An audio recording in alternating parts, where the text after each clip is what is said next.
Hello, my beautiful, lovely human beings. It's your host, Lizzy Jane, and thank you for tuning into the podcast this week. Give yourself a little pat on the back, say something kind to yourself just for being here, pressing play on this episode, and showing up for yourself today. Today, we have the one, the only Sherm as a guest, and he is usually doing the hosting. He wears so many hats. If you aren't familiar with who Sherm is in our community, he's a Chicago native, Chicago based DJ, producer, artist, event promoter, podcast host of Sherm In The Booth. Please go check it out if you haven't already, where he talks to your favorite artists and industry professionals, and also co-founder of Chicago Music Nexus, which in due time will be the largest stateside gathering for industry professionals who work in dance music, artists, agents, talent buyers, managers, PR alike. They gather every November in Chicago for this lovely event. This is the second year that it's happening coming up. I want to say that this was probably the most transparent conversation I've had in a really long time. I think anyone listening to this, no matter what point of your life that you're in, you're going to learn something and take something away from this conversation. We talk about being an entrepreneur, we talk about growing up in a lane of entertainment where you have a career shelf life. We talk about adapting your career and your passion to make profit, if it's worth making a profit. And we talk about the balance that you must have between having a business focused mindset and a creative focused mindset. And at the end of the day, Sherm and I are both artists. We started doing this because we fell in love with dance music and we fell in love with the rave and the community. And then we decided to hop to the other side of the bridge and start wanting to make a career out of it. And it was our number one passion. And we are both here almost 10 years later, which is absolutely insane. And our journeys have changed, our goals have changed, but our why has really evolved and stayed the same. If this podcast happens to help you through something that you're going through currently, or give you some insight as to how Sherm and I have developed our paths in entertainment, then thanks for listening.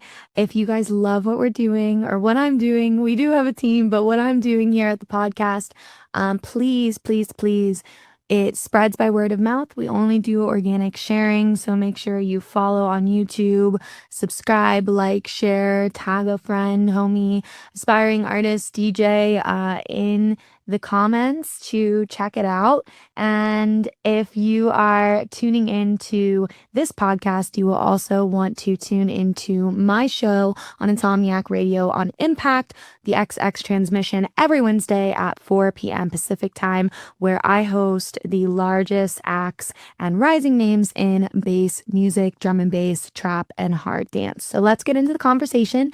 It's Lizzy Jane, and you're tuning into my podcast with Sherm.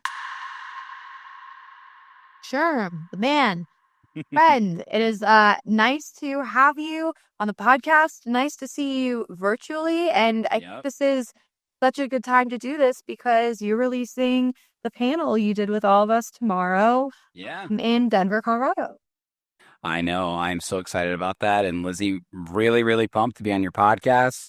I've been following it for quite some time. And I said this to you when I met you. There's not a lot of other fellow podcasters out there that are also artists.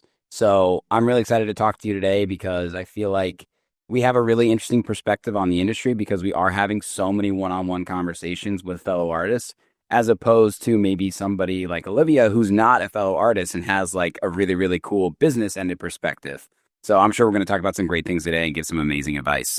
Absolutely. And of course, I'm like, he's going to make my job so easy because he knows exactly how to play the ball and go back and forth. You know, there's so many artists that I always, when I do a reach out to an artist that I admire, I think maybe we would have a good, insightful, educationally driven conversation. I just always put in the pitch, this isn't right for everyone. And your artist may not want to do this or talk in a long form conversation. And that's totally, totally cool. Yeah. Because I think that it's a two-way street. Like podcasts are still new in general. They really blew up during COVID. Like they existed before the pandemic, but when we were all inside, a lot of people didn't know what to do with themselves and they started to listen to long format conversations about any topic they had an interest in the world. And then zooming in on more of a uh, focused, entertainment focused scope, podcasts are still very new, a very new form of press for artists to promote their music, to be incorporated into marketing. And I think a lot of people still don't understand the difference between an interview and a podcast. And while they may fall in the same diagram, they Mhm. are really quite different.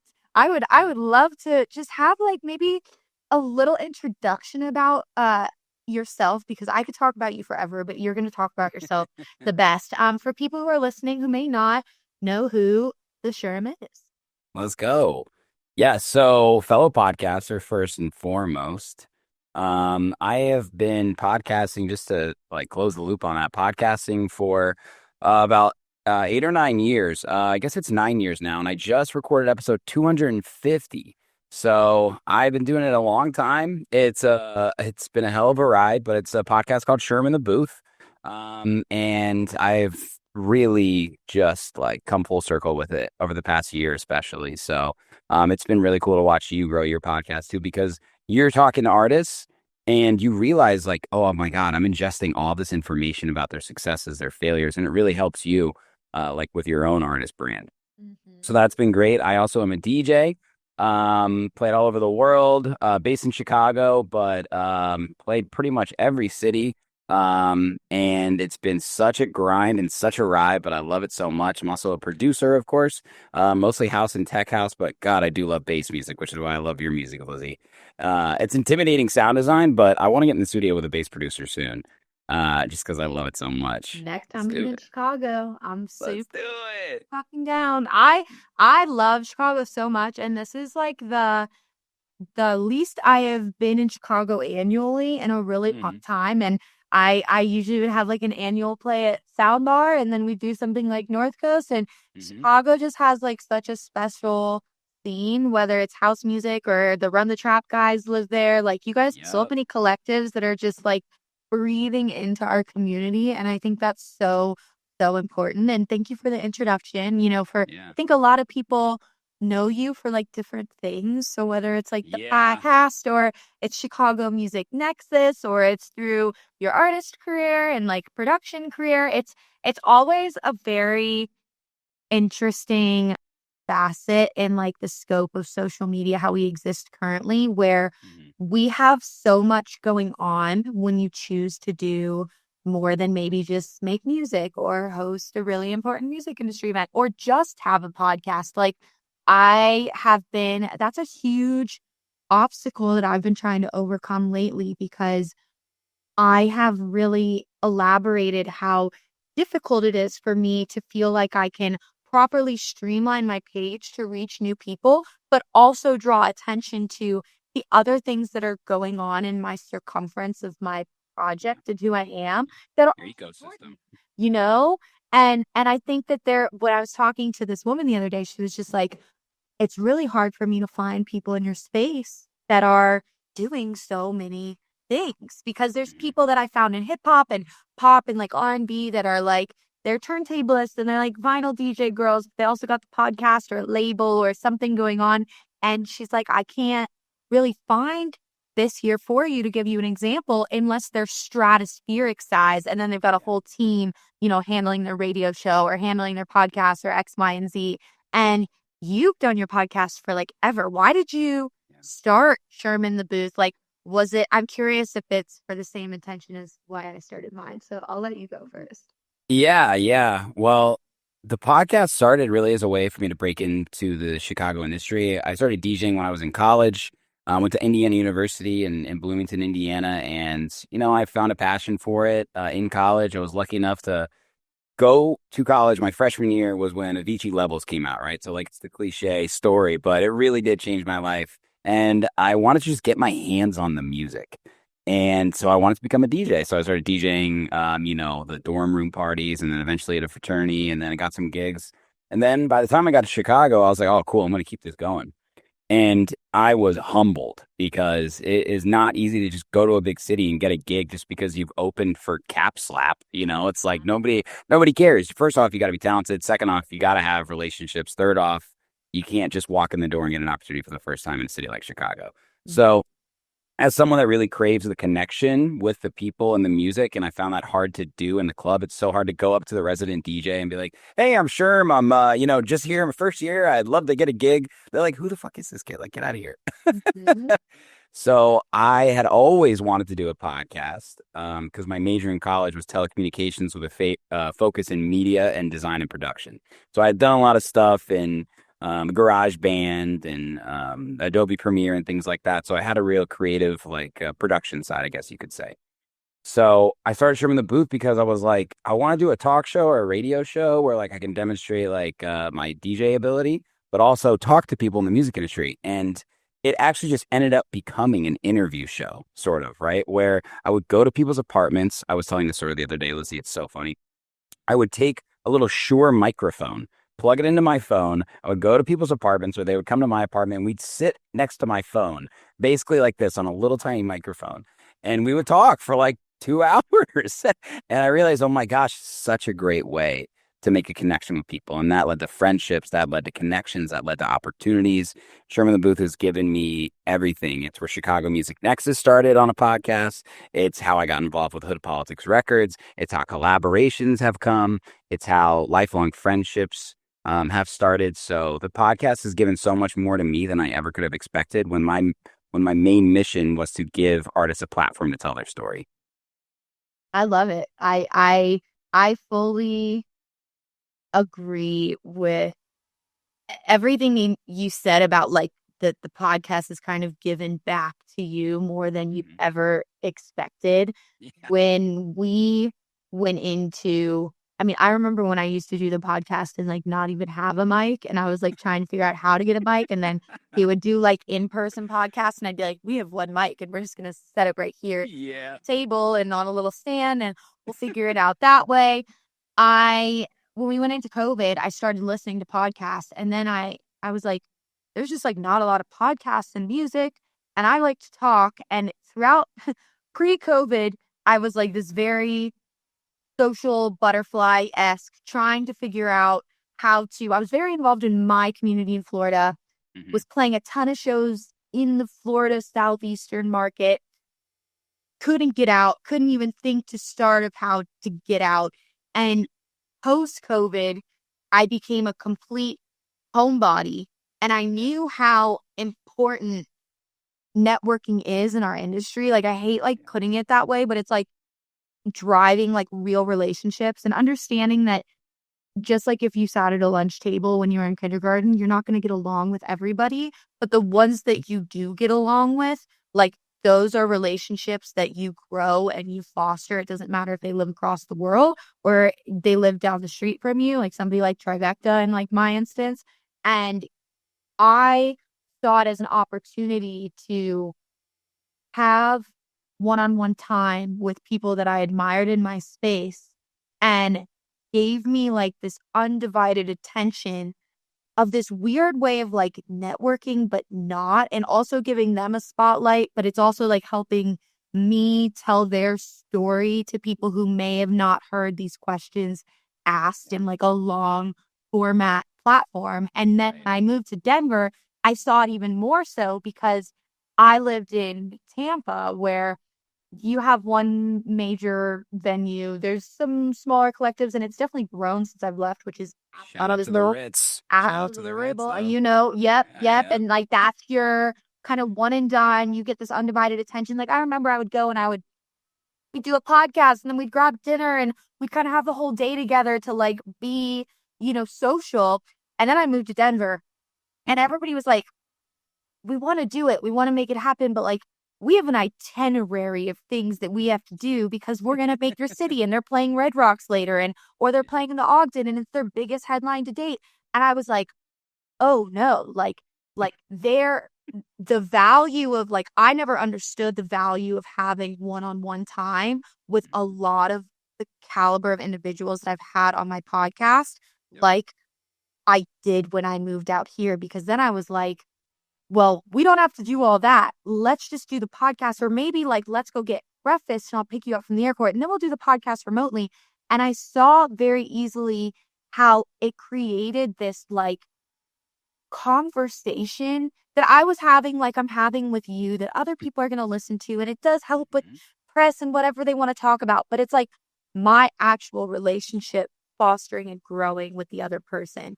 And I will say, like, I easily have gotten some of the bigger opportunities that I ever have musically in my career because of the podcast.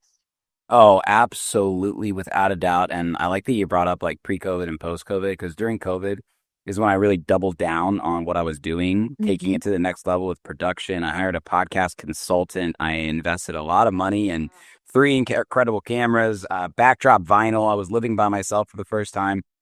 Oh my God, dude, I was doing like 3 podcasts a week, but I was hitting up some huge artists that were available, right? Like Sid and West End and Honey Love and Max Styler, right? Like all right before they blew up. And everyone was like happy to talk. And I would be so nervous, Lizzy, before some of these interviews. And I'm sitting remotely in my apartment, right? And you realize like they already said yes, they want to talk to you. And the pressure is non existent. You're just having a conversation with someone that you really would never be able to have in the way that I was explaining in the beginning, right? Any other So, time. Any other no, time. no. And it's really just so fulfilling. It makes me feel so much more connected to the music industry and my peers, whether I know them or not, knowing that this isn't like just some person you see on the internet. And I think like artists want to give their fans connection, but artists crave that connection with other artists. And I feel like I'm seeing a tide really shift in terms of there's always going to be competition, but in terms of the collaboration, like we all want to get to know each other. We all want to hang out because we all share a lot of the same struggles. And I think that's how we really push the industry forward, is artists collaborating with each other. So that's what like a podcast provides for people like us, is that one-on-one connection that we all so desperately need, that can be really hard to get. So it's been, like I said, the greatest gift I've ever given myself. And I didn't do it to like give myself something, but like you're right, gigs, opportunities, friendships, relationships, like all that sort of stuff. The amount of time that you can like, I don't want to say make up, but give yourself with an hour with somebody, like uninterrupted like this, is years worth of relationship development on the internet. 100%. You don't even have this like quality time with like friends without phone.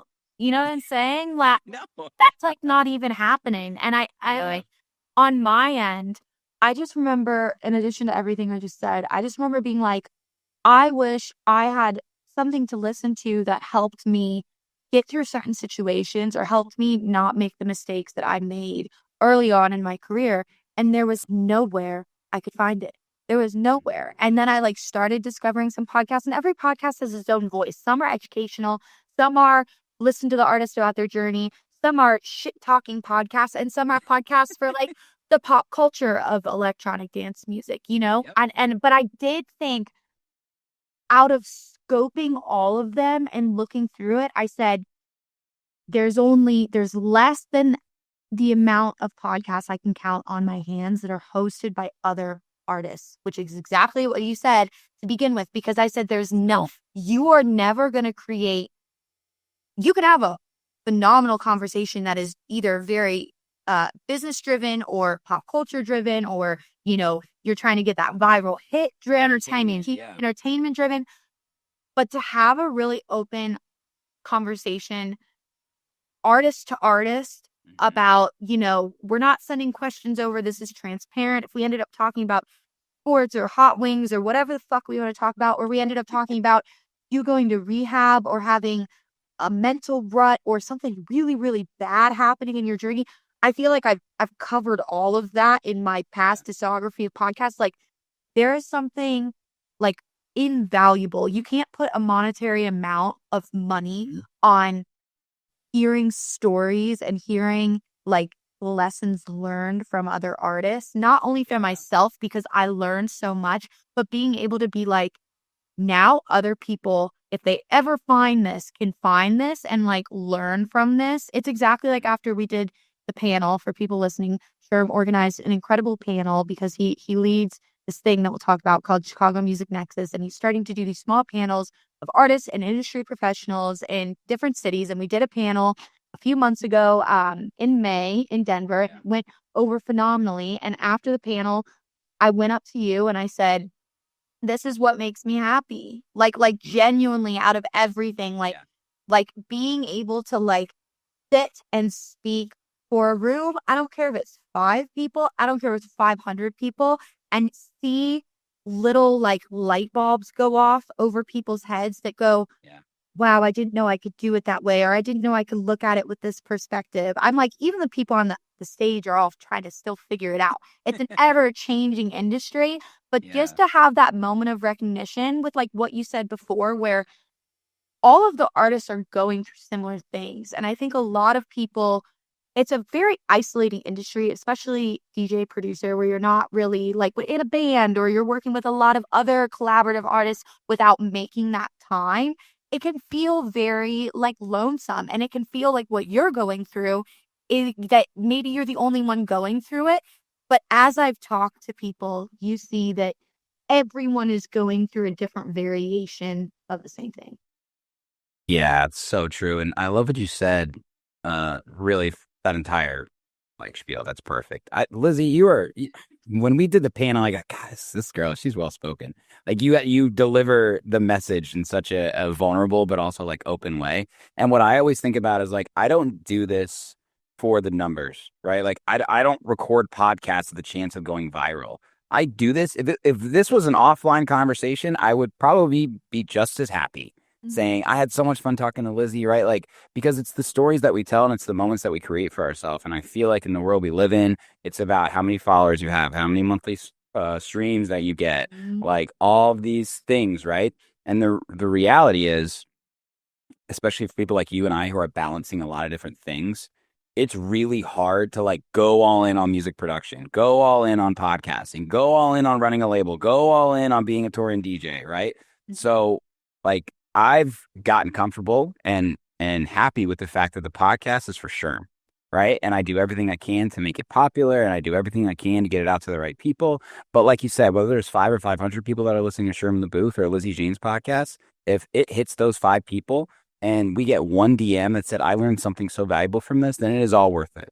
It is all worth it. So that's why I always continue to show up because I don't worry so much about how successful something is going to be. All I can do is really just prepare and have fun and do the best that I can. And eventually things will work out. I do truly believe in that.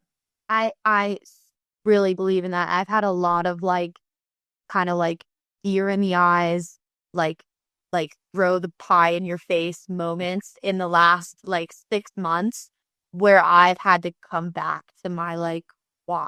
Like why are you doing this? Because I think after there's so everybody's journey's so different, but after you've been in the industry long enough to see maybe the not so fun parts and see a bit of success and see the ups and downs and see that everything is not going to be this like mean graph of you going from 0 to 100 real quick, like, and not creating any stance of longevity or financial security. That was also a big thing in the pandemic. I was like, I am never going to have security financially to where I'm not completely bending over backwards, that I'm not going to potentially lose my income after the pandemic came. And you saw what happened to so many colleagues, to so many friends.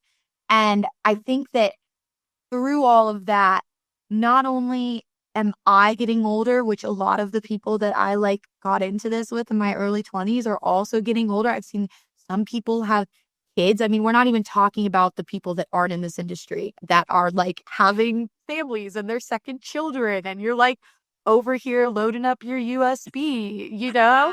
And oh, God. so I can awesome. See you tomorrow, LA. Right, right. It's a lot of like mental growth moments, and I have had to really redefine like my why, because I've always had throughout every part of my career I've had people tell me that I should be doing things differently. And that's what happens in this industry. It happens when you have a lot of people who are on the business side and I don't care if you're a girl or a guy or whatever, you're in your young 20s, everybody thinks they know better than you and they see a potential dollar sign. And because at the end of the day, you're selling yourself as a product. It doesn't matter if you're a multimedia person, it doesn't matter if you're an artist or so on and so forth. You can like read between the lines. I have let so much of that throughout my time dictate the decisions that I've made for myself. And in the last year, I'm like, you know what? I just turned 28. Like, I'm a fully grown adult and I have to do what makes me happy in the disciplines that I'm doing things in entertainment that mature of you. are making me money, that aren't making me the money that I want to live in my lifestyle, and finding that happy medium. And I've had so many people say, if only you ask these hot topic questions in your podcast to get that viral moment. And if only you just kept making dubstep and didn't start singing and we did this, or you took the loan to have a creative director. And I've talked to so many individuals that thankfully I had the right people in my life at the right times to not make a decision that has vastly affected me.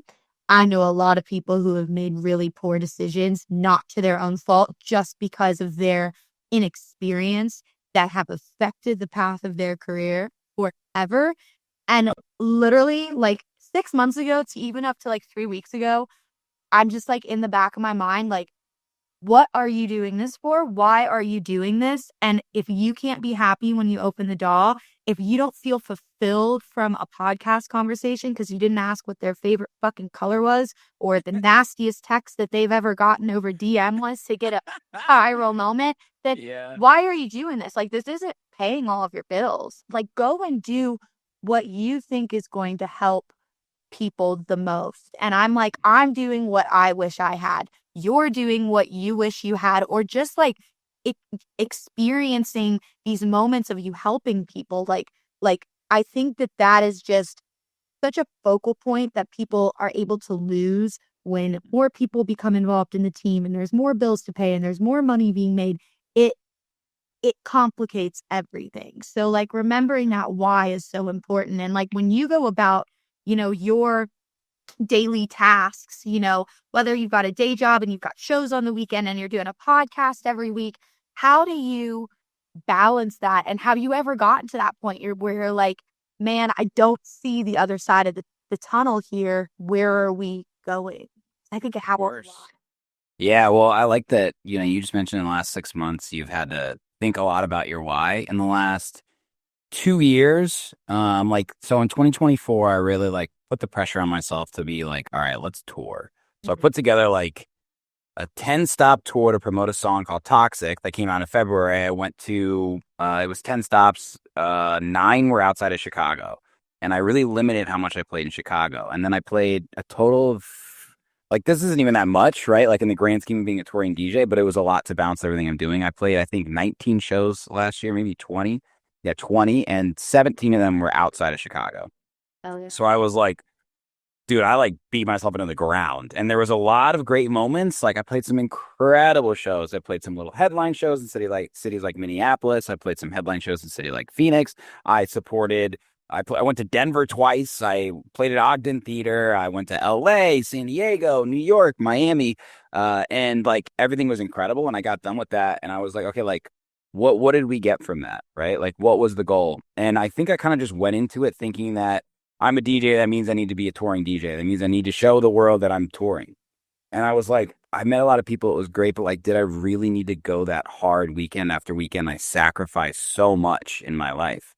And so this year, when it comes to DJing, just to stay on the topic, I was like, I'm going to tour less and play more headline shows or shows that are a little more meaningful to me so I can really try and elevate the artist that I want to become. Like, let's actually see if all this touring that I've been doing is starting to come back, right? Like, what's the ROI? So I've had a lot of deep talks with myself, and it's so scary, as you know, especially when it comes to headline shows, to be like, all right, like, it's a hard ticket show. You're the guy. Like the success of the show is going to be dependent on you.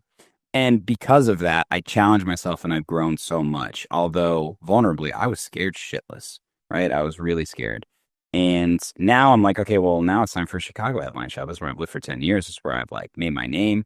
And again, I'm kind of scared. Where do I play? Is that room too big? Is that not a good look for me? Blah, blah, blah, right? Like, and all this to say, you ask yourself a million fucking questions when all you need to do is just do.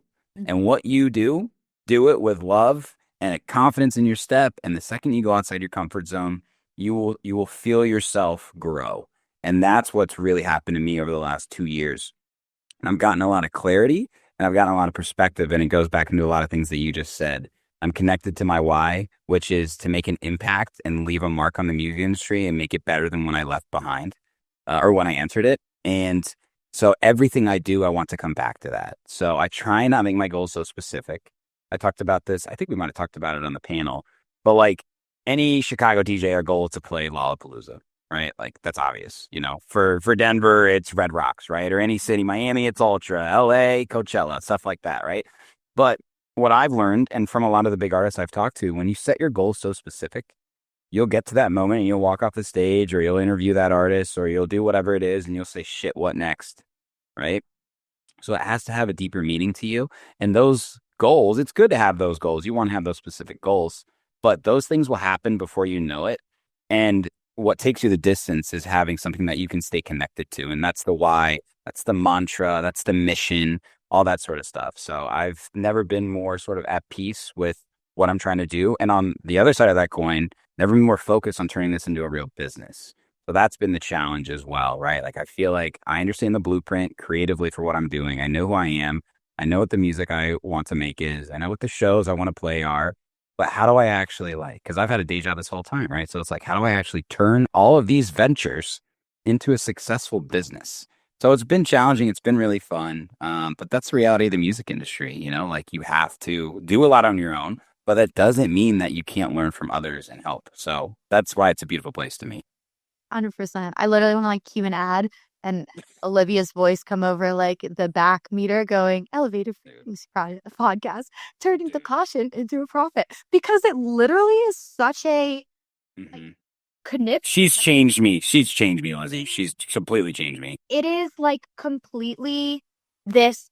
I think we're so attached to our passion. And I think that it's always crazy to me. And like my boyfriend, like very important to me in like to have a partner who's super passionate about something. It doesn't have to be music, just passionate, because there's a lot of people, I don't know if they're NPCs, I don't know if they're just not the same walk of life, but they don't like have that thing, like that thing that's like I would probably be in a hole somewhere if I didn't have this like thing that like drove me every day. But when you have a thing that kind of makes you a little money, that you've really poured all of your money you make elsewhere into, and you start to see dividends come back and you start to see yourself slowly making progress and opportunities being presented. God, I remember my first national touring offer sent to me.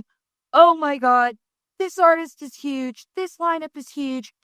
$175 a day. Yeah, dude. Want to go on tour? Want to go on tour for 20 dates with this artist and then play 5,000 cap venues for $175 a show, and probably no hotel, have no ground, have no rider? Abso-fucking-lutely. You're making $300 a week doing a fucking residency gig. Have no idea how I'm going to pay for it, but let's go. This is going to be great. Like those are the decisions that I made as an early 20-year-old woman.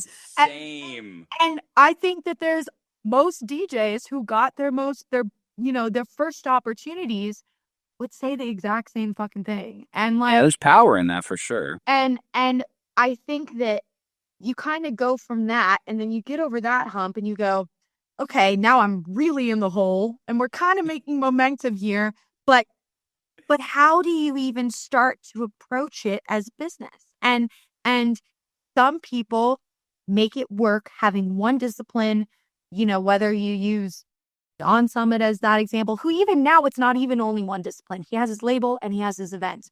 Everything is more than just a one-pronged deal. whether, and that's what I learned really early in COVID, where I was just like, well, we have Patreon here and I can teach my lessons through Patreon. And then I have my podcast here. And even though it's not there yet, and I still go back and forth, some years I've had advertisers. I have advertisers for a quarter and then they go away. Then they come back and they go away. But I'm like, all of these things are somewhat leading to financial stability. And then the touring money on top of it, that's still going right back into the project. So you're still not seeing that like huge growth. And I think a lot of people sit in that bucket for so long that they can't figure out how to get to the other side. And there are people who specialize in this, whether it's Olivia, who I think has the best intentions at heart. And I think there's more people like Olivia now than there ever were before. And you have YouTube University and you have podcasts and you have so many things that you can learn from. Whereas 10 years ago, 20 years ago, you would be poached and you would sign your life away in a 360 deal for that money to, create this fake financial stability where you would then be signing away your whole discography for the rest of your life or owing X amount of label all of these dates. And it's kind of this huge conversation where we can open this bucket where this is now where social media is a power player because we have cut out a lot of the middleman. Like there are so many things that are strengths now, but the issue still stands of how do you get your, I was always told it's going to be the hardest ever to get yourself from $100 booking fee to $1,000 booking fee. And then it's going to be even a little harder to get 1,000 to 2,500. And then it's going to be really fucking hard to get yourself from 2,500 to 5 to 7K. But once you hit 10K, next year you'll hit 30. And then the following year, you'll hit 50. Like the way that it's just the first leg of the marathon is the hardest is so, so true. Because once you have those cadences set in place, and you actually know what you're selling and you actually know what this vision is, like it does become easier. But I would say 95% of people never get past that first leg. And I would say 99% of that 95% don't even know how to do the work, right? And this is why Olivia and I started Chicago Music Nexus. We wanted to empower artists to understand how to actually be successful. Because when we started, Lizzy, right? Like you started as a resident DJ. I started as a resident DJ. I wanted to be an artist, but it was kind of a side thing. I just wanted to DJ. And now these days, it's not everybody's a DJ. Everybody is an artist. Yes. Right? Yes. And the difference between that is the social media part of it, right? To get gigs back in the day, you had to do what I'd said. You had to go up to DJs. You had to interview them on a podcast, right? Now, talent buyers, because of where the music industry is at, and promoters and venues are so dependent on people that can actually bring heads through the door, right? Like bottle service culture is not a thing anymore. We can talk about club culture. I don't think club culture is dead. Club culture is not how people in America define it, which is bottle service culture. That's not club culture. Yeah. And that's what I think. And like with there being so many artists out there, now there are more managers than ever, right? Like I do a lot of programming and local bookings across the city of Chicago, right? At Soundbar, for example. And, sometimes I'll ask for a recommendation, right? Like if it's an artist, I'm trying to get some new people in the door. I don't book resident DJs. When Soundbar 5-10 years ago, it was the same DJ pretty much every time, right? We're booking like different acts almost every single time. And it's funny to me when people will say, that sounds great. Can you email my manager? I go, my boy, you are 22 years old. You haven't posted in 53 weeks.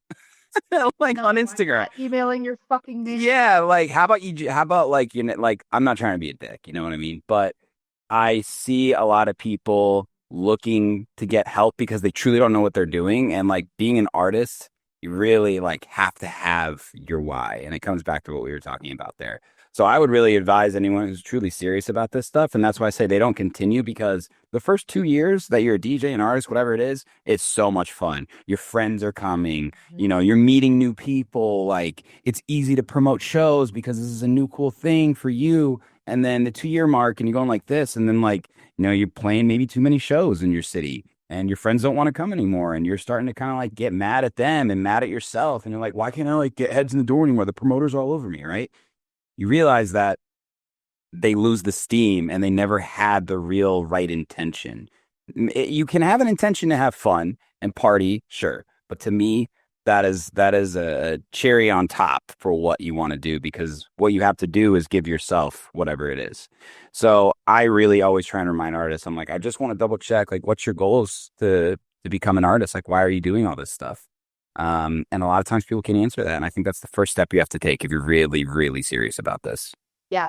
Yeah. 100%. I'm like, it's crazy because I definitely find myself asking, like, my definition of that has just changed, like what I said in the beginning, like so many times. Because at first it's like, I'm dying to be on stage. Like, I'm living to be on stage. Like, I don't care. I can live out of a box and we can do this and we can do everything. And then you kind of get older and you're like, wait, but like, I have to like make fucking money. Like, I have to like do something. Like, and that pressure can also be crippling for creative For sure. purposes. And I've always been someone that has been like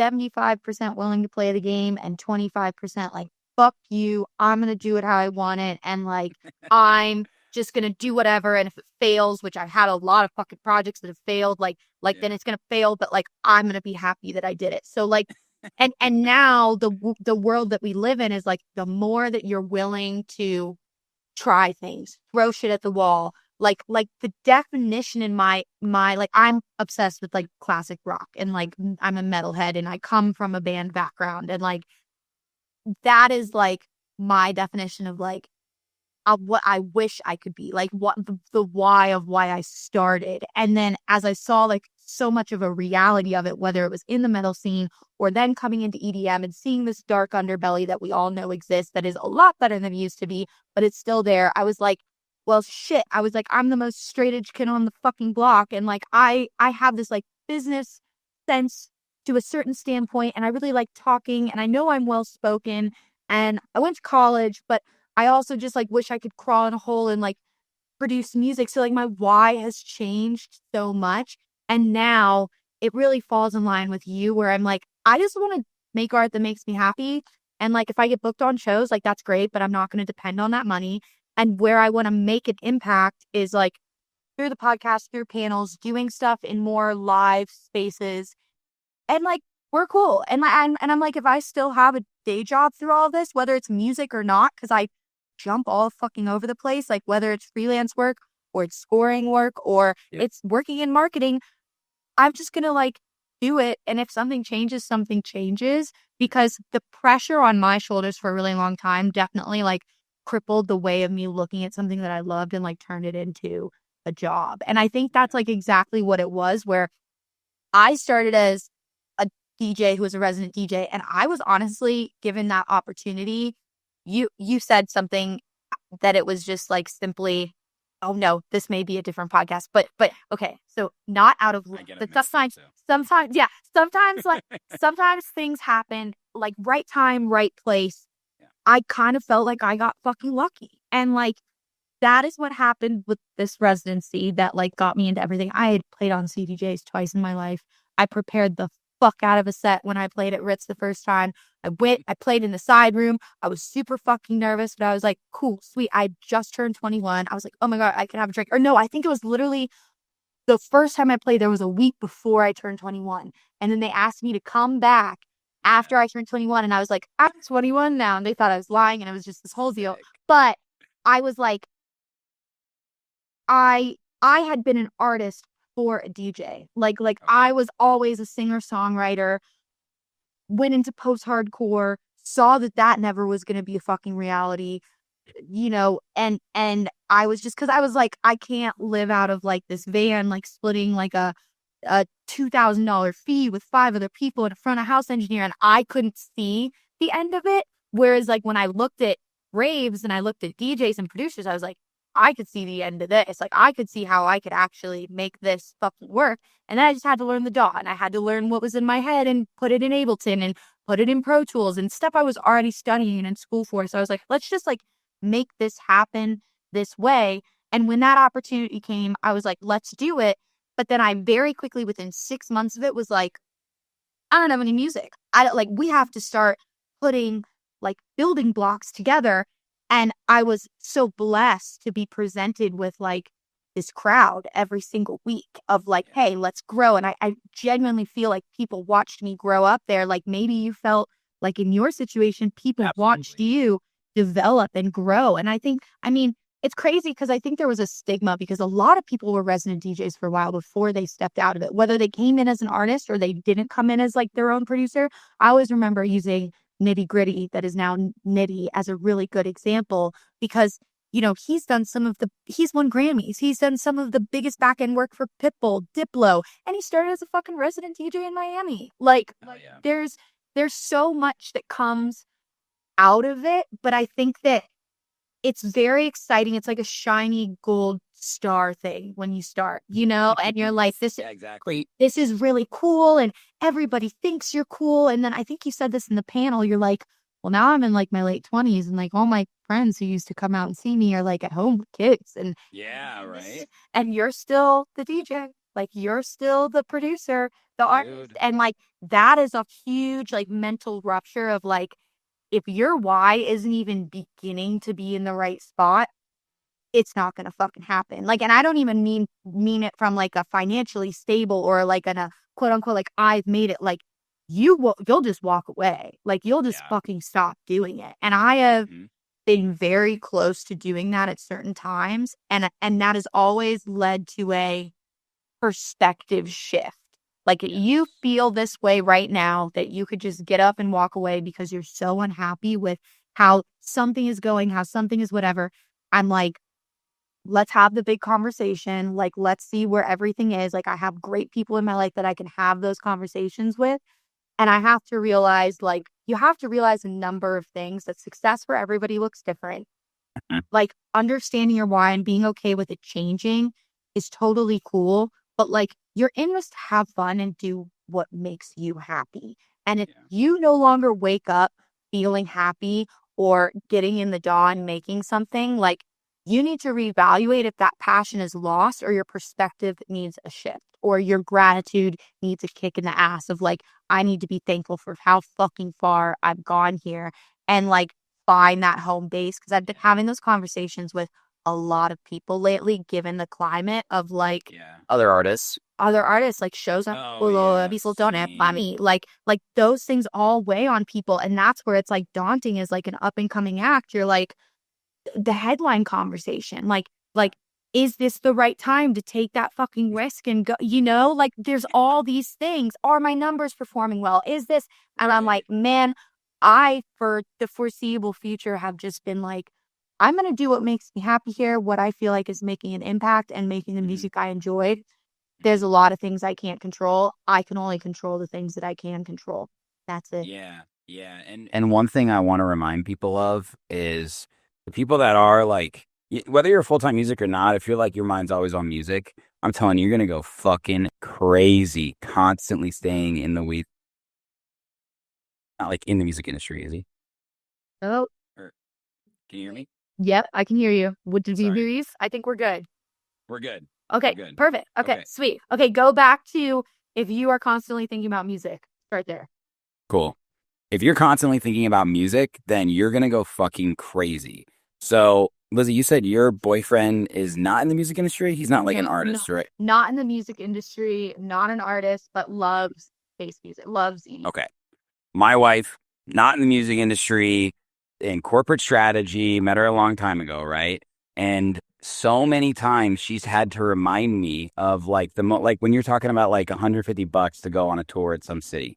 I'll be like, I got this amazing opportunity. Like, I got to go do this. It's like, this is my entire world. Like, and I'm like forgetting about like things that, no, I don't want to say music doesn't really matter in these opportunities, but like, my life, my personal life, like there's so much more to life than just being a DJ. And that's why I think it's so funny on social media when there's so much hate and spite. It's like, dude, we're just DJs, right? Like we're just making music and we do like real shit. Like people, we inspire people, we make great music, but like, I'm telling you, there's a lot more to life than this stuff. So make sure that you're staying connected to a life outside of music that needs to be an anchor for you. Like people are like, I don't know how you do this day job all these years, Sherm. I go, listen, not every day in music is a great day. not every day in my day job is a great day. And it's been a really, really interesting thing for me to really wrap my head around. Like, tomorrow is actually my 10-year anniversary at my day job. I've been at the same company since I graduated fucking college, right? Hell yeah. And I've been thinking a lot about what the job has given me. It's a sales job, right? It has made me a better podcaster. It has made me a better people person. It has made me a better speaker. And I kept them separate for so long and didn't tell people because I was like, I got to be the cool artist. I don't do anything else but music. Guess what people are attached to? The real person, right? Like, I'm a person just like them.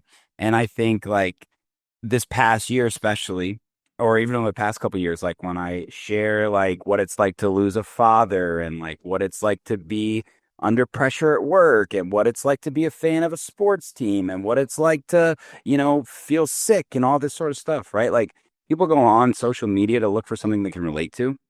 And social media is changing so much. I don't want to quote Gary Vee because I think he's fucking insane, but he did say it's become interest media. You go on social media to see things that you're now interested in. And I can't do anything other than be me. So I might as well, if I'm going to play this game, I like they said 75-25. I definitely am 75-25 as well. I could never go 50-50. But I feel like I can do this forever now because now I'm just sort of putting my life on display in a way that I'm comfortable with. And there are some things that I show the world and there are some things I don't. And I really, really appreciate the life that I don't show people and the life that I do show them. I've never been hit up more about things. I've never had more success as a DJ. I've never had more people support me in music because they feel like they're really getting to know Sherm. And me as a person, I'm a people person in person, right? So how do I do that on social media with people that I can't meet? And that's kind of what we do at Hip Politics Records too. Like, DJ Susan. Everybody always says, I can't believe you're really like this, right? I can't believe you're really this, like, just your energy is like, it's real. And I said, that's what the politics is. We are what you see is what you get. And that's what we always try and bring it back to when we're releasing music, when we're throwing parties, when we're putting ourselves out on social media. So my specific advice, like, because we're getting deep and I love that shit. My specific advice to people is to make sure that you're finding a way to connect the music industry and that whole world with who you really are. And that medium, that vehicle, whatever it is your social media platforms. And just find the best way to continue to connect those things together because that's what people want. Like, there's not a lot of mask DJs anymore, right? Even Mala had to make a new mask, right? Like, yeah. And that's why I think people and artists were craving the connection more than ever. So I want to make sure people know that, like, as much as we're here to talk about music and how to be successful as an artist, you got to think about being successful as a person too. 100%. I think I had something that happened in the last 2 years of my life where I did not, again, just kind of like growing up in general, I was waiting to deal with a lot of stuff in my personal life until my professional life was where I wanted it to be. And when I made those changes to my personal life, things in my professional life like flourished. And I was like, oh shit, like they are, like slap in the face, like they are connected. And like it goes to everything down to like how you're fueling your body, to the people you have around you, to like music was like my escape for a really long time where like I by no means was ever in a detrimental situation, but like going for shows was my favorite part of the month. Like every month it was like, I just want to get out and go. Like that's just going to be awesome. And now that I am not in that situation and I feel like I'm in a really like safe, lovely environment and I'm experiencing new things and I'm living my life out of music. I remember it was last fall. I remember telling my manager, and I did it in an indirect way, and then I did it in a really direct way. And I was like, I'm just gonna like fuck off for a little bit and I'm gonna go do like a lot of really cool things. And I was like, I'm really sorry if this like stunts anything, which it did, because that's just how our fucking industry goes. I was like, I need to go like live. Like I was like, I can't remember the last time that I took a vacation that wasn't me traveling for music or went and did something I've like never done or like gone and explored like this beautiful state that I live in because I've been so focused every single day, almost to the point where you're just like not working efficiently. You're just working at it all day, every day, doing what you have to do to pay your bills. And then there's nothing else in between. Yeah. And I'm like, there's nothing really to write about. Like, if you're really, you wanted to say, quote unquote, an artist in its truest form, like, you were writing about experience. If you don't have experience in your life, like, there's nothing else to really write about. I'm talking about, Lizzy. No. So I think that and like, music has taught me all of this, which is incredible. And I'm still figuring out so much, but I think that there's just more people than even you and I may categorize in a bucket that actively goes through this stuff because it's like, I want to say we're in a really unique industry, but I feel like in any creative industry or just like unique endeavor, you're going to come across these really hard decisions that you have to make. And I think like a year ago, I just said, this is what I'm willing to do and what I'm willing to sacrifice.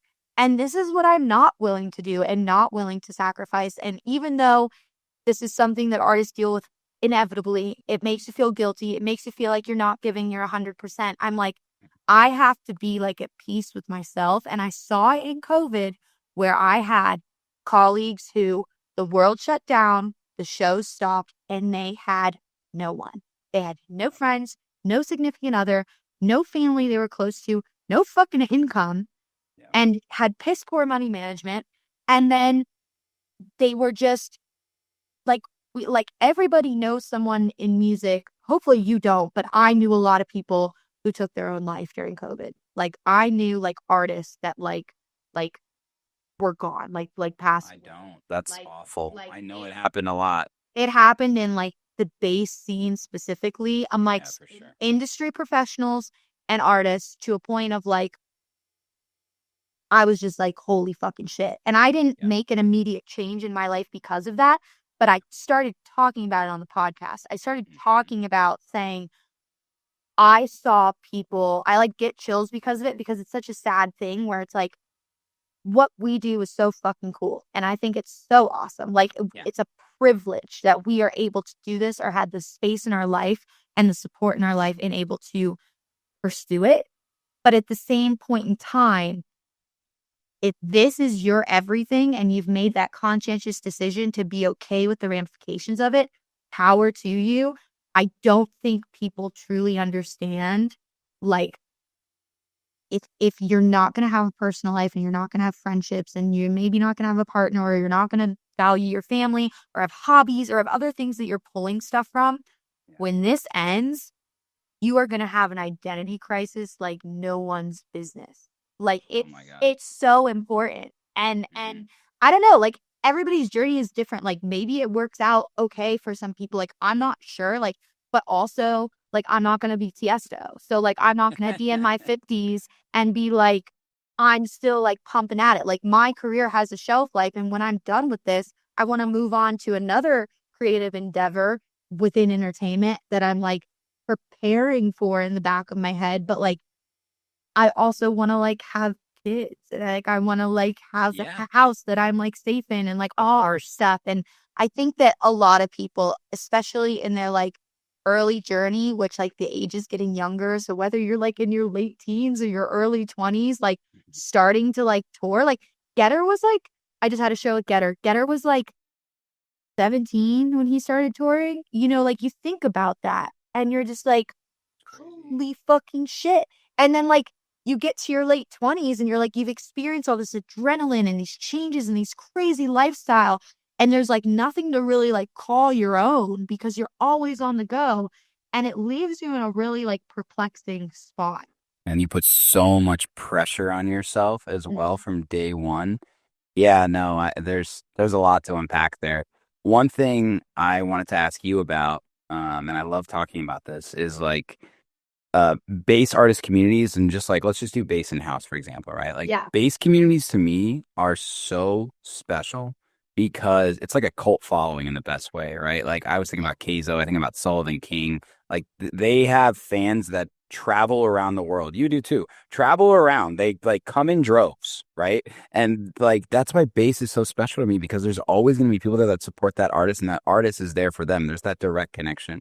Ravenscoon, who I know you know as well, About calls the man. podcast. Yes. Yes, he is a very, very special guy to me, and he has an incredible story, and he's like us too, right? Like I think, I don't know if he's married yet, but he was engaged. I know yes, he is now married, but he's He's been now married married. for like ever. So Right, yes, right. yeah. So like him and I connected on that because like my wife is my high school girlfriend. We broke up for a little while, but like she's known me for a long fucking time, right? And so we're talking about like the communities that support us and the people that support us and like house music communities. I feel like like house is an international global sound. Bass is not quite there yet. And I think that's the big difference that I see in like the culture of bass communities. Like house can definitely get the elitist reputation, the snobby reputation, right? But there are really, really great communities and collectives behind house artists. But because it's so much bigger than bass, like you talk about, a lot of people talk about like Sarah Landry and John Summit crowds, right? Like there's so many bad people in the crowd, like they're douchebags, they're this, they're that. I go, this is the consequences of blowing up. This is the consequence. Yeah. So I feel like with bass crowds, it's been really interesting to see like at something the scale of Lost Lands. I haven't been to Lost Lands, but I have a lot of friends that have been, and they tell me like the community is amazing, right? Like Electric Forest. Out there. Yep. Exactly. Same deal. Yep. Yeah. So like I guess my question to you is, and I know I'm on your podcast, but I had to ask you a question. I love Like it. why do you think that is? What makes bass communities and so special? Not maybe more special than house, but like the difference between them. Like what is it about bass music and bass artists that's so different? I've always said about bass communities, they will spend their last dollar on supporting you. Yeah. Like Yeah. they That's crazy. will spend their last dollar on a pashmina, jersey, ticket, like whatever Yeah. maybe. Hat, yeah. And it's it's one of those things where like I'm speaking from personal experience of like literally the reason why I got into EDM was like I've always been a drum and bass head. I liked experimental bass music first. Orlando, where some great artists have come out, Easy Baked, Flora Lauret, Tate B, like they're that community. I remember I was like, what am I spending all of my money on? And I was like, it's going to like raves. Like it's going to like these big first year Okeechobee, EDC Orlando, like and I then continued to say, well, why am I spending all of my money on it? And I was like, well, it's because like I feel like safe. Like it was still this pinnacle. I know I was introduced to the rave community far after I think a lot of people were like electronic dance music is where people go when they're like the misfits and they don't fit in and it had already been commercialized to a certain standpoint. But just the people, and I always used to say to myself, especially coming from like the metal community, which the metal community is fucking awesome. Yeah. All down on the ground, they'll get you back up. Like Very similar. I always used to think, how do we have so many people in such like a tight capacity and no one's fighting and like no one's getting their shit stolen and like no one's like everybody's like drinking and partying, but we're all kind of watching out for one another and then you kind of find your like rave family and then you guys like go to these festivals together and you make these like memories that are still defining moments. Like I have things that come up on my Snapchat from like 2017, 2018, and I'm just like, oh my God, like that shaped like the why that I sometimes forget about of why I fell in love with saying that's what I want to do. Like that I can do that. Like that's it.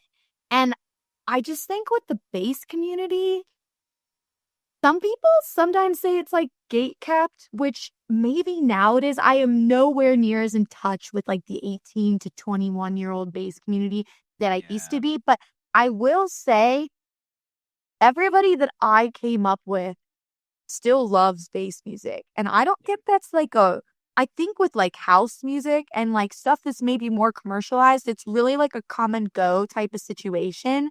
Whereas it's hard for me to elaborate because I don't know if it's just like a feeling or what it is. The last like show that I was really like in the crowd for, which still wasn't really in the crowd, but it was Red Rocks and it was for Pretty Lights. And I remember like kind of turning around and just being like, this is like crazy. Like, this is why I like started doing this. And everyone just kind of is like existing as a unit. And you're always going to have bad eggs. Like, you're always going to have a bad egg in a crowd. Maybe someone who's not really doing what they should be doing. And I think that like bass music sometimes gets a rep, not the best rep, because of maybe how people will rail camp or certain substances or they'll For sure. But I will say like that 80 to 9, every 8 out of 10 people are really like good fucking people. Like they're Dude, just there's so many sober people at bass shows too. so many sober people and so many like really educated, well off individuals that I'm like, Yeah. even though you're in a pashmina wearing something that is basically Dude. you naked, you're like a lawyer and like you're like making 6 figures and like you're like and that is not all of them, but that is a good bout of them. And like I think it's just this place where I always used to say when I got into it, like, we're creating an escape for people who live their daily life, they work their daily job. Like, we are like privileged to be able to like create this like place where they can go and they can be like free from corporate structure and free from like the man and like really be accepted for whatever they are and whoever they want to be and however they want to dress. I saw it on Roof Cruise this year. Again, not a crazy like base, I would say like lineup, but an experience driven festival. Even though that lineup is like crazy, it's not this like arc movement, maybe being a little bit snootier. We have the best lineup and we have the best things. I was like, no one's on this for the lineup. No one's on this for Nicole. No one's on this for John Summit. No one's on this for Green Velvet.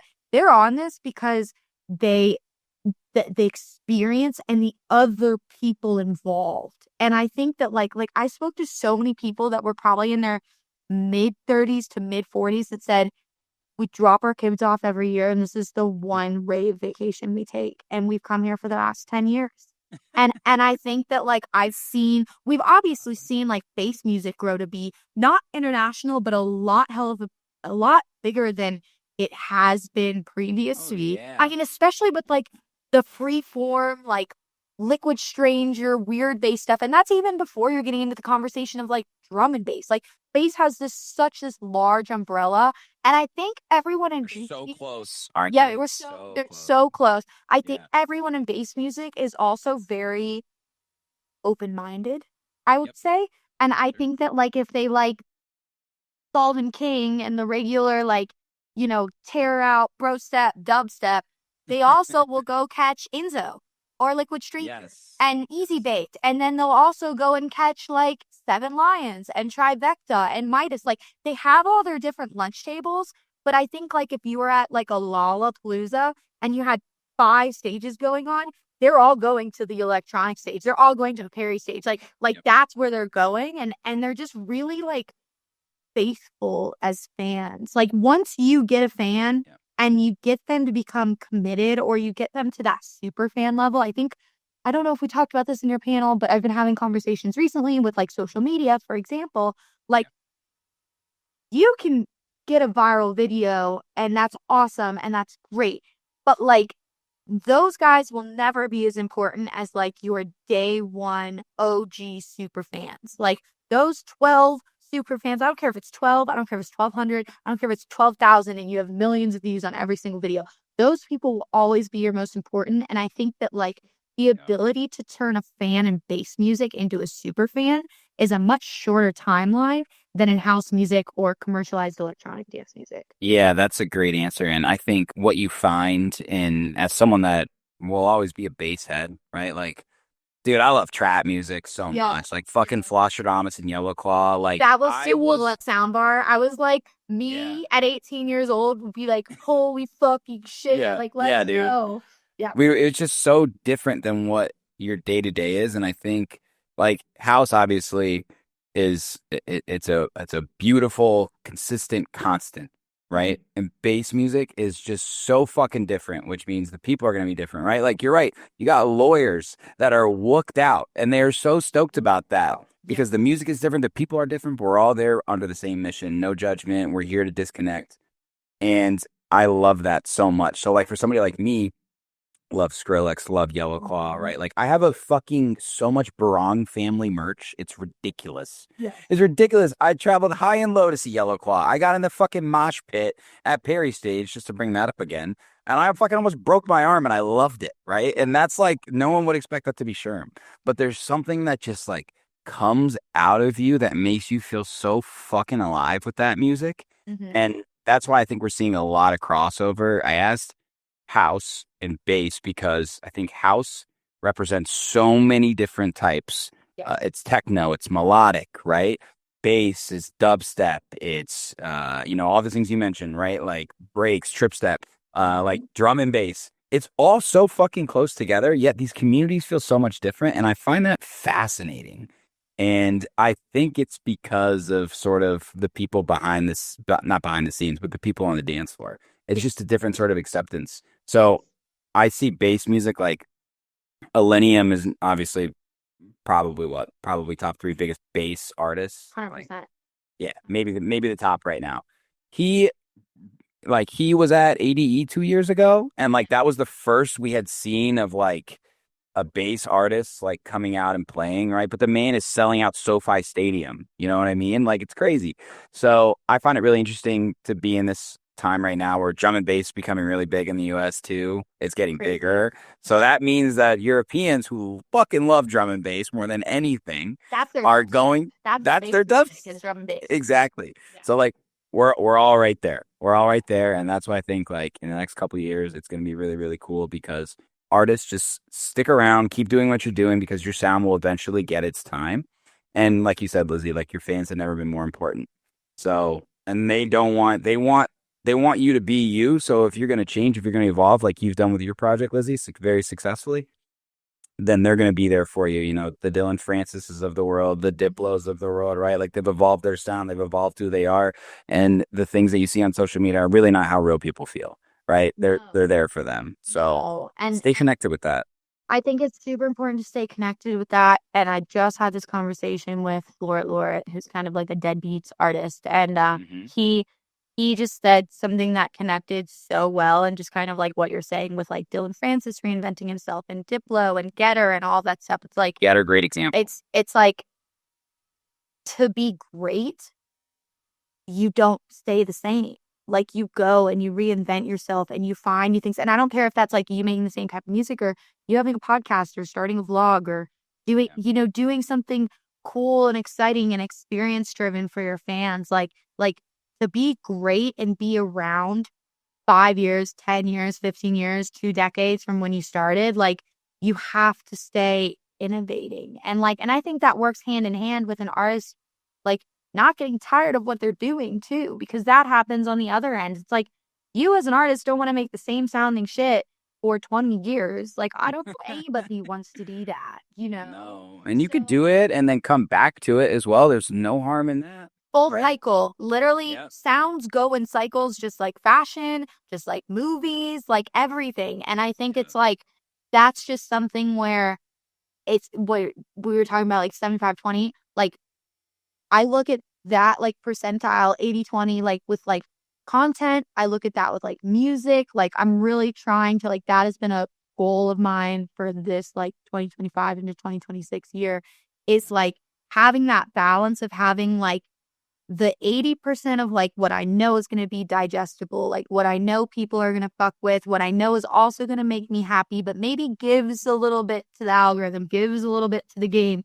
And then the 20% on all across the board of like, fuck you, you could think this is super weird. I'm going to do it. I really like the song. I'm going to put this CP out that is so not what I've made before. Like you have to have those exciting moments. Again, I think if you're like a quote unquote artist, or you get tired of shit, like you have to stay excited for things yourself. And where I think that you're just going to one day turn around and go like, why am I doing this? Like, this isn't thrilling, and I think anyone who's in this for financial gain is just in the wrong spot. Like I would just say go somewhere else, you know, like you 100% at one point money becomes a thing, and it becomes a thing really early on in some people's journeys and a lot later in other people's journeys. And I think that like my answer to financial gain is like making sure that I'm financially stable out of anything that has to do with entertainment, and then working on the things that are non-negotiable things, which unfortunately for me doesn't really have anything to do with music. It's my radio show, it's my podcast, it's potential panels that I want to throw and charge tickets at the door, you know, and charge money per tickets at the door. Like touring is not sustainable. Like it's not financial stability. Like I don't, It's never been harder. and I don't even want to live out of a suitcase. So like even if I got that, I wouldn't want that because that means I have to give up. It goes back to what we were saying, everything else in my life to do it weekend after weekend for 52 weeks a year. And it's like you have to weigh what you're willing to give and what you're not willing to give. And I think that to achieve financial stability, just being a DJ and being a producer in our lane until you are at a substantial level size where you're doing brand deals or you're making incredible music that is getting signed in publishing houses, with which most DJs aren't, because you're a touring mule and a lot of other people are helping contribute to your discography, you are going to be on the road all the time. And some people are, that was a very hard like pill to swallow for me, because it was like, is the grass greener on the other side? And I remember like a year ago, I was just like, no, the grass isn't fucking greener. If it's what I want here, I'm going to be fucking miserable. Like, so like I have to create something that is sustainable, that sure, if I wanted to live a bare bones lifestyle, could I do it just off music and podcasting and broadcasting? 100%. I don't want to do that. I want to take cool trips. I want to go cool places. Like I want to do certain sweet things, and I want to be able to reinvest into making a music video or doing whatever, and not taking an advance from a label that's going to come calling in 10 years and I owe them a bunch of shit. Like everything is like just the perspective of what you want. And I usually don't talk this hot on the podcast. No, I love it. I love it. Important to have these conversations. And I think that you and I both have people who listen to the podcast to hear from like people that they follow and people they fuck with, but to learn. Like it's the same thing with Olivia. Like there are podcasts out there, if we want to talk about the hottest tea and John Summit and all of this stuff, like there are podcasts out there for you. This is just not my podcast. Like it's just not. Like I want to create a safe, transparent space for artists to come and talk about the things that they wish they knew sooner, and things that are currently happening in our climate and our industry that like are going to affect if you want to work in this industry successfully. Like it's just a super important thing. And then we get to talk about music, and maybe we'll color. Like I think it's just like all of those things where you said like when you started sharing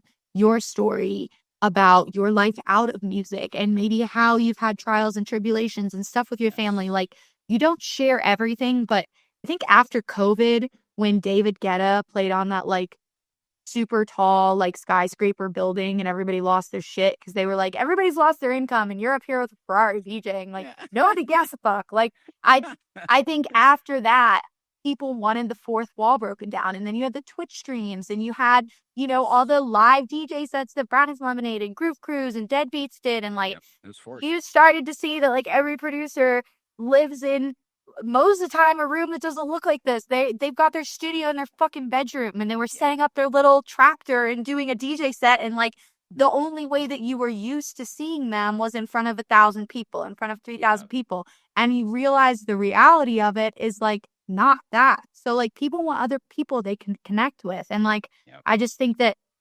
you doing everything with Chicago Music Nexus, like let's talk about that. I knew this was gonna fucking happen. I usually try and keep it under an hour, and this is not happening. But if it's a great conversation, people will listen. I've lowered that too. I've had really bad combos with really big guests, and like we're in 45 minutes, and I'm like, we're gonna wrap it up. And then I had really long convos with like literally local Denver DJs, and they pop the fuck off because they're really good convos. So you gotta go with the flow. Yeah, you just have to go with the flow. But I want to know about like Chicago Music Nexus, because like you've got Winter Music Conference. For people who are listening, it's what went away that was associated with Ultra after COVID, but came back this past year. That is Yeah. really what Ultra and Miami Music Week was supposed to be facilitated around, which was a Mhm. huge music panel for people in dance music from all over the world, like ADE in Amsterdam, to come and learn and talk and like everybody help themselves be a community. And now I feel like Chicago Music Nexus is like grown into that conversation. So like, Yeah, thank you. yeah, like why did you start it? Like, what is it? Like, what does it cover? All Yeah. that stuff. Of course. So, Chicago Music Nexus was birthed on a Sherm In The Booth episode with the co-founder and our friend Olivia Mancuso, who was an incredibly impressive and well-rounded entrepreneur in the music industry who knows her shit. And we were talking about how hard we felt like it was to connect on a business level, either with other entrepreneurs or artists in the U.S.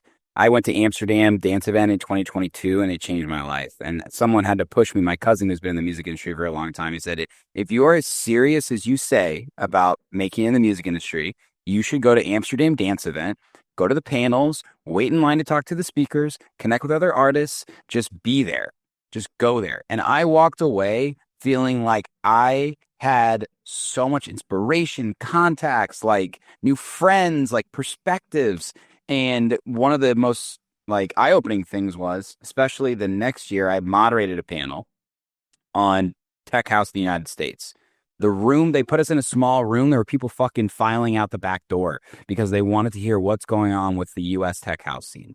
So what I realized from that was the US internationally is being stared at essentially, Lizzy, right? Like what's going on in the US? Like you don't realize if you're an American listening to this, you don't realize the power of the US passport. You really don't.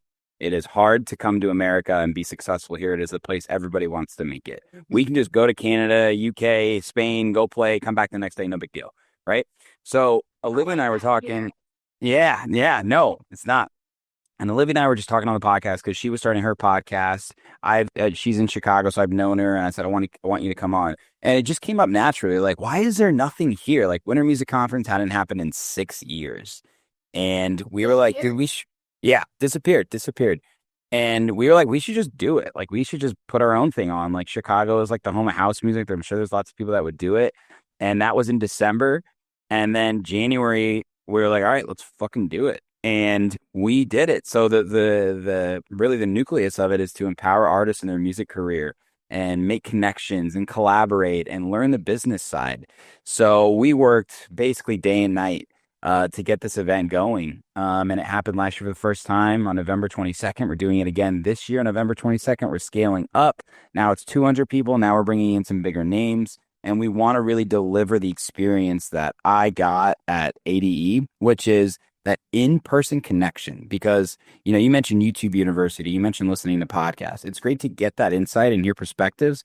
But what I got at ADE was the ability to raise my hand, ask a question to reputable artists, to reputable talent buyers, to reputable business people and say, here's my challenge that I'm facing. What would you recommend I do? And get answers and walk away with that connection and walk away with help. And that's what we did at Chicago Music Nexus last year.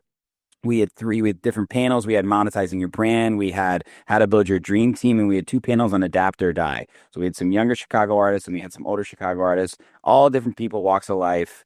Lizzy, it was incredible. It sold out. People were so excited about it. It was worth every single effort. And we immediately knew we had to start planning it again. So tickets are on sale now for anybody listening. The most humbling part was that 40% of people our first year came from outside of Chicago. And I'm not just talking about Wisconsin or Indiana. I'm talking Cali. I'm talking Colorado. I'm talking Florida, New York. Like people were flying here because Olivia and I, and it's funny, like the first year you do an event like this, you're selling a dream. We got no content to share. We're like trying to sell tickets. We're doing man on the street interviews. Like literally like, how do we sell tickets to this? And of course, like most events, you know, the day of, people are like, hey, can I come? It's like it's sold out. Like, I don't know, what are you doing? So this year, we knew we needed to make it a bigger place, and we knew we needed to go bigger on some of the guests and the panelists and stuff and the sponsors. And oh my gosh, it is going to be so sick. And I want to give a lot of credit to Olivia, who has been really, really instrumental in so many different things. She's been on your podcast. You guys should go listen to that one if you haven't. But we make a great team because we're so different, but we share the same mission of really trying to empower artists. And whether it's your first day in the music industry or your 1000th day in the music industry, whatever it is, we are all facing similar problems. And that's how you actually get, like, how you move forward. You get your questions answered. You make those connections. Like, I can't tell you how many people, it was hilarious. Like, Olivia and I still laugh. There was a longer line to talk to Olivia and I after like all the panels ended because they were like thanking us. They were thanking us. And Awesome. we were just like, we were kept looking at each other like, what? It's crazy. So it's been the most fulfilling venture I've ever done in the music industry, without a doubt. And we plan to make this a very big thing. We do it in November, late November in Chicago, because it's really good timing. It's not near Miami Music Week. It's, the weekend before Thanksgiving. So a lot of people are at home and there's no conflicts, internationally in the music industry. So it's a great time to come to Chicago. Tickets are already flying. It's going to be limited. I don't know what to tell you guys. If you're hearing it now and you're serious about your music career and you want to get your questions answered, come. Hell yeah. That's so Yeah. exciting. I Yeah. was literally talking to AP after the panel that we did, and then I was talking to Olivia because I don't think she knew that I did the panel with you. Yeah, she didn't. Yeah. Because I think I told her, I was just like, this is one, like, there's literally nothing that fucking happens in Denver. Like, There should. dude, if you charge $15, books would be lined up for blocks. Like, blocks. Like, if you did a bass music, if I had, like, I just think about like my network here, and then also people like LA is super close and Phoenix is super close. Like, there's a lot of really close markets that are here that are doing crazy things. And if you just went off of Denver, I mean, like, you get Scotty, the head of fucking AEG. You get Option 4, who runs Live Nation and Insomniac here. Like, Yeah. I can think of like 5 people immediately. I mean, and then like you grab somebody like Grizz or Closey and you fucking throw them on the panel. Like, people would pay just to hear them talk. Absolutely. That's why Like, people go to ADE. That's Yeah. that's why they go, right? Like, you just want to be in the room. Yeah. And that's what we're trying to do. So the way that we're scaling, the sponsors that we're bringing in, like the experience that we want to really deliver is super important to Olivia and I. And yeah, and we really feel like America at large is underserved. Like, it truly is. Like, Miami Music Week up until Winter Music Conference this year coming back, which Olivia and I were involved in, and it was great. It's really hard to network during Miami Music Week. Like, it is. At least like learn things. I don't know about that, It's a great place to meet people. Really chaotic. Yeah, it's just chaotic and it's like not that easy to get into the right parties sometimes, and the people that you might want to talk to might not be in the mood to talk to. So we're trying to create an environment in which the panelists or the professionals out of there, like, it's not just yeah. Exactly, exactly. So there's a longer networking portion. We have a professional photo shoot station. We have a PR guy who you can pitch to, and he's going to be able to help clean up your brand a little bit. We want you to walk out the door with tangible next steps. That's like my big thing, whether it's like a physical card or like a goodie bag or something, right? Yeah. Or if it's literally like, okay, like my obstacle was X. I talked to this person and this other artist. Like, we had artists that ended up collaborating with other singer-songwriters, like, because they met at Chicago Music Nexus. I'm still good friends with people that I met at ADE, right? And that's what it's all about. So it's been just, I just get so excited talking about it. And Olivia and I have really big plans. Like, in the future, we want to be at the convention center, Lizzy. Like, we believe that like this could be the next big thing for like dance music in the US. Nothing in LA that I think of. There's nothing anywhere. There's nothing anywhere, truly. So, and we want to be able to take Chicago Music Nexus on the road, like, for sure. But we want to have a flagship event in which everyone can always count on it happening. So, Yeah. second year, I bet you we're going to be at year 20 before we know it. That's so exciting. Well, I think that we also just like Olivia talks about this a lot on her podcast, and I said that this is something that I'm literally thinking about now at 28 is how do you make money without having to be the face of something? I don't want to fucking sit in front of my phone forever. Like, I don't like if I've life only gets harder. Like, I'm not saying harder in a bad way. I'm saying like more complex in ways that things may take a priority over you being a DJ. Like, if you have like your family starts to get older, if you have a family, if you have more priorities, if you have other things develop, like I want to still be able to make an impact in dance music, even if I'm working in other facets of entertainment, and not have to be like, hey, here I am, come see me play and come see me do this thing. And like, like that's a long way away from now, but it's also something that I'm just like really conscientious of it being a reality for almost everybody. Is that like, if you want to stay in this industry, you have to be able to monetize something that isn't dependent on you. And and I think that like that's exactly what you guys are doing. Like and I think that's like really exciting where it's like I feel like you guys can see yourself being in your 50s or 60s still putting on this event. That is exactly our goal. Like this is something that we're doing for the community, but it's also really important for Olivia and I because it's empowering our own brand, right? Like we're going not only as like the hosts and the founders and the moderators, we're also going as peers, right? Yes. So we're listening, we're learning, and we know this is something that really fills us up, and is actually like a good business, and we won't be so dependent on like the touring aspects. And Olivia is not even an artist, right? Like she's always approached this from a business mindset. That's why we make a good team, right? Like I'm coming from artist perspective, she's coming from business and back end perspective, and when we come together and we come up with the panels and we combine our networks together, it's just like a really really cool fun thing because that's the true industry when the business and the artist can come together in a mutually beneficial way, because a lot of times it doesn't feel like that, No. especially to the artists. Yes.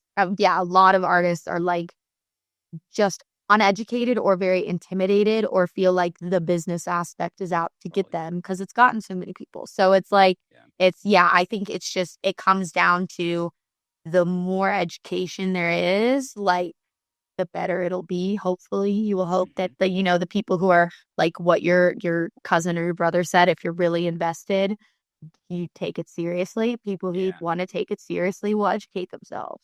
And that's what I always say. Like a lot of people are like, I can't afford it right now. And it's like, okay, but I see you going out and going to these shows and doing XYZ. It's like, are you actually putting your money where your mouth is? Like, are you actually like subscribing to success financially? Like, are you really jumping into this pool? And I think a lot of people realize that they weren't taking it as seriously as they said they were. And that's Olivia and I take this very seriously. And I think by putting on a music conference, like it's just her and I, we're showing that like if you're serious about this and you want it to happen, you got to put in the work, and it's going to take time and you need help. So it's a really, really special thing. And we're so excited about it. Yeah, that's so exciting. It's definitely, it's one of those things where you guys are just like, it's like a startup, and 10 years from now, you're like, holy shit, kind of like you're filling a gap or a void that isn't existing in our like industry, which like never happens. So it's like you guys have found this like really good thing that also like helps people. You said it to him, and I've had this conversation before where you were like, we're just DJs. Like, don't think you're like Aretha Franklin. Like, you're just a fucking DJ. Like to be able to like do something in music and actually make that impact. Like, yes, music saves people's lives. Yes. Like, music is incredible. People have their favorite song, like all the stuff, but like you are not doing like mission work. It's not all about you, bro. Yeah, it's not all about you. So this is a really cool way to be able to like give back and do stuff like on airline. So yes, applause to you. And I talked to Olivia. I definitely plan on hopefully being there. I was going to say, you got to come. Yeah. I definitely want to fucking love Chicago, and two, Get you a show too. Yeah. That would be great. What's a poppin' weekend? That would be great. I definitely, because I asked Olivia, I was just like, okay, so I was like, I want to do what Sherm did in a very small way here and just like see if like this can happen. Cause I just like think about people I talk to on a daily basis. I'm like, we should do this. Like we could literally do this. And it's interesting because like you and Olivia moderate everything, right? Or do you guys bring it? This year we might have a guest moderator, but it's her and I moderating. Yes. Okay. Pretty much, yeah. That's exciting. Oh my gosh. Okay. All right. I'll talk to you more about that off the podcast. But is there anything else exciting going on? Like, do you have some shows coming up? Do you have some music you're working on that you can inform people about? Of course. I just got back from a vacation, a 2-week social media break, and this whole week has just been full of announcements. I just announced today I'm headlining the almost Nakey Island, it's same but different fest, which is in Lake Paris in Southern California. Super dope lineup this year. It's like, dude, it's insane. Like, said, It's a very cool kidding festival. me. Yeah. Very cool festival. So I just announced that today. Have a lot of music that's going to be coming out. I have some really fun remixes. I've got a Blink 182 I Miss You remix that's going to be coming out. Super excited about that. Working on a lot of originals, been doing a lot of collaborative songwriting that I'm super excited about. I got a collab with my boy Isaac Palmer. That's the most original song I've ever made. Really excited about that. Lots of fun shows coming up. And it's just like a really, really cool time for me because now all of a sudden it's mid-July, which is crazy. But it's like, what's next? I just did I'm going to be releasing episode 250 of Sherm In The Booth, which is really cool. Olivia interviewed me, and I took questions from fans, and it was a live event. So it was really dope. So I'm super excited to share that. And just kind of like keep doing what I'm doing. I feel like I'm in a really, really good flow and super committed to hood politics right now. We're doing some really, really special things. We have a block party in September 20th. We got Waka Flocka and Marshall Jefferson playing. Oh, fuck you. Where else but Hood Poly? So yeah. So just fully diving in all the ventures that I have, and then certainly enjoying Chicago summer. This is the longest, and I think I'm gonna have some things going on, but I somehow don't have any travel, like big travel coming up. So you'll see me around Chicago for sure. Gonna be doing a lot of fun things. Maybe do a little pop up. Oh, hell yeah. Yeah, Chicago during the summer is awesome. That's actually, I was in Chicago in December, but the last time the second to last show was there, like literally maybe this weekend last year with Troy Bolton. Yeah. Sick. Yeah, Yes. I remember he had his like day event and like Bollywood. yeah, yes. I'm playing that next weekend. Yeah, so it'll be next weekend. Yeah. Yeah, so literally a year ago. And it's gorgeous. I was literally just like, it's 73 and sunny and no humidity, and it was just like so fucking awesome. So I definitely, Chicago is one of those places where I'm just like, I was born in Maryville, so You were? yeah, so I was born, like, my family's from, like, Gary and South Bend and Valparaiso. Yeah. Yeah, I said that on stage at North Coast and no one said fucking shit. I remember being like, yeah, that probably wasn't the best, and I didn't say anything after that. That's not Chicago, yeah. Yeah, I was like, okay. I was like, I thought it was close enough, but I guess not. But it's definitely somewhere where I'm like, if I ever get fuck you money, I would love to have like a condo in Chicago for the summer. Like that would be lovely just because it's so enjoyable. Like it's honestly like probably my favorite city. Like it really is. Like I think about everywhere. Like I don't love Brooklyn. I like New York. I like LA. I don't want to live in any of those places. Like I could see myself like operating in Chicago and like really enjoying my quality of life. Yeah. Yeah, absolutely. Yeah. I love Denver too, but Chicago is a great place because you get the best of the Midwest. You get all the big city feel, but it still feels like a little town in a lot of ways. Yes. Yeah. Food's phenomenal. Big food girl. So that definitely is. Well, come and Olivia and I will show you some good food. That is for sure. Yeah, I definitely will. Am planning on making it to Chicago Music Nexus. That is something that I definitely am very keen on seeing. Yeah, we'd love to have you there.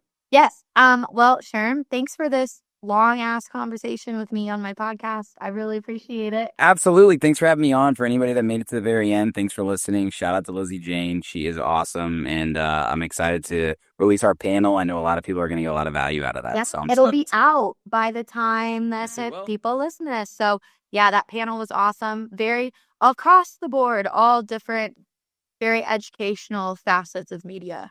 This podcast panel, like very, very good listens. I definitely think that a lot of people will learn a lot and enjoy listening to people just talk like openly. It's so important.